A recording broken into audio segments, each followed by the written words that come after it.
സാഹിത്യത്തിൽ നോബൽ സമ്മാനം നേടിയ ഗണിതശാസ്ത്രജ്ഞൻ ആരാണ്? Bertrand Russell. ഭാരതീയ ഗണിതശാസ്ത്ര പ്രകാരം അർബുദം എത്രയാണ്? 10 കോടി. തേനീച്ചകളുടെ ആശയവിനിമയം നൃത്തത്തിലൂടെയാണല്ലോ. ഏതു സംഖ്യയുടെ ആകൃതിയിലാണ് തേനീച്ചകൾ നൃത്തം ചെയ്യുന്നത്? 8. 10 എന്ന സംഖ്യയിൽ നിന്ന് എത്ര പ്രാവശ്യം 1 കുറയ്ക്കാം? 1 പ്രാവശ്യം. നിർദ്ദേശാങ്ക ജ്യാമിതിയുടെ പിതാവായി അറിയപ്പെടുന്ന ഗണിതശാസ്ത്രജ്ഞൻ ആരാണ്? റെനെ ദക്കാർത്ത. ഭൂമിയുടെ ചുറ്റളവ് ആദ്യമായി കണ്ടെത്തിയ ഗണിതശാസ്ത്രജ്ഞൻ ആര്? ഇറാത്തോസ്തനീസ്. 1000-ന് തുല്യമായ റോമൻ സംഖ്യ ഏതാണ്? m.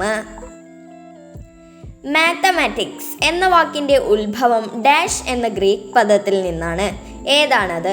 മാറ്റമെറ്റ. പൂജ്യമില്ലാത്ത സംഖ്യാസമ്പ്രദായം ഏതാണ്? റോമൻ. ഗണിതശാസ്ത്രത്തിലെ ഏകദം എന്ന ആശയത്തിന്റെ ഉപജ്ഞാതാവാരാണ്? Leonard Euler. സംഖ്യകൾക്കു പകരം അജ്ഞാതരാശികൾ കൈകാര്യം ചെയ്യുന്ന ഗണിതശാസ്ത്ര ശാഖ ഏതാണ്? ബീജഗണിതം. ആര്യഭട്ടന്റെ പ്രസിദ്ധ ഗണിതശാസ്ത്ര ഗ്രന്ഥം ഏത്? ആര്യഭട്ടീയം. മഹാ ആര്യ സിദ്ധാന്തം എന്ന ഗണിതശാസ്ത്ര ഗ്രന്ഥത്തിന്റെ കർത്താവാരാണ്? ആര്യഭട്ടൻ സെക്കൻഡ്. നിഴലിന്റെ നീളമളന്ന് പിരമിഡുകളുടെ ഉയരം കണ്ടെത്തിയ ഭാരതീയ ഗണിതശാസ്ത്രജ്ഞൻ ആര്? ഥേൽസ്.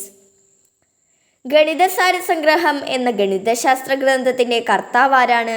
മഹാവീരൻ. സംഭാവ്യത ശാസ്ത്രത്തിന് അടിസ്ഥാനമിട്ട ഗണിതശാസ്ത്രജ്ഞൻ ആര്? Blaise Pascal. റോമൻ അക്കങ്ങളിൽ 1000-നെ പ്രതിനിധീകരിക്കുന്നത് ഏത്? സി.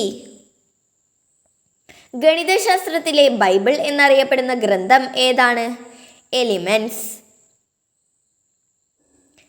എലിമെന്റ്സിന്റെ കർത്താവായ ഗ്രീക്ക് ഗണിതശാസ്ത്രജ്ഞൻ ആരാണ്? യൂക്ലിഡ്. കാൽക്കുലേറ്റിംഗ് മെഷീൻ കണ്ടുപിടിച്ചത് ആരാണ്? Blaise Pascal.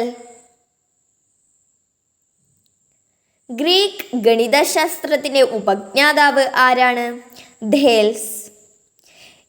ഇനിയും കൂടുതൽ വീഡിയോ ലഭിക്കുന്നതിനായി പ്ലീസ് സബ്സ്ക്രൈബ് ആൻഡ് ഷെയർ.